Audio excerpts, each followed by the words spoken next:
కన్నా లక్ష్మీనారాయణ మాజీ ముఖ్యమంత్రి వైఎస్ జగన్మోహన్ రెడ్డి పాలనపై తీవ్ర విమర్శలు చేశారు. 2019 నుంచి 24 మధ్య దళితులకు అన్యాయం జరిగిందని ఆరోపించారు. డాక్టర్ సుధాకర్ ఘటన, డ్రైవర్ సుబ్రహ్మణ్యం మరణం వంటి సంఘటనల్ని ప్రస్తావిస్తూ వైసీపీ ప్రభుత్వాన్ని విమర్శించారు.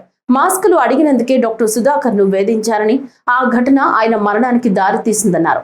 అలాగే డ్రైవర్ సుబ్రహ్మణ్యం హత్య ఘటనపై కూడా తీవ్ర ఆరోపణలు చేశారు. ఎస్సీ ఎస్టీ సప్లాన్ నిధులు మళ్లించారని, కార్పొరేషన్ రుణాలు రద్దు చేసిన ఘనత వైసీపీ ప్రభుత్వానిదేనని విమర్శించారు. రాజకీయ ప్రయోజనాల కోసం జగన్మోహన్ రెడ్డి డ్రామాలు చేస్తున్నారని, కోడికత్తి ఘటన కూడా అందులో భాగమేనని ఆరోపించారు. గోదావరి జిల్లాలో కులాల మధ్య చిచ్చు పెట్టినటువంటి పరిస్థితి తన రాజకీయ ప్రయోజనాల కోసం ఈ రకంగా తనకు ఒక్క ఛాన్స్ అని చెప్పేసి ప్రజల అవకాశం ఇస్తే ప్రజారంజకంగా పాలించాల్సింది పోయి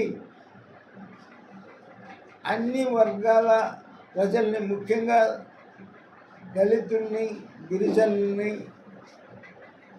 ఏ రకంగా హింస పెట్టాడు అనేటువంటిది ఒక్కసారి దళిత సోదరులకి గుర్తు చేద్దామనేటువంటిది ఈరోజు దాంట్లో భాగంగా ఈరోజు ఈ కార్యక్రమం జరిగింది. దళిత సోదరులారా, మోసపోబాకండి.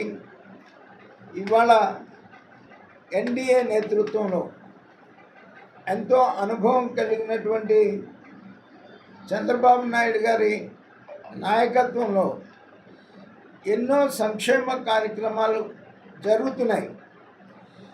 జగన్మోహన్ రెడ్డి ఇచ్చిన దానికన్నా కూడా ఎక్కువ సంక్షేమ కార్యక్రమాలు ఇస్తున్నాం, అభివృద్ధి చేస్తున్నాం.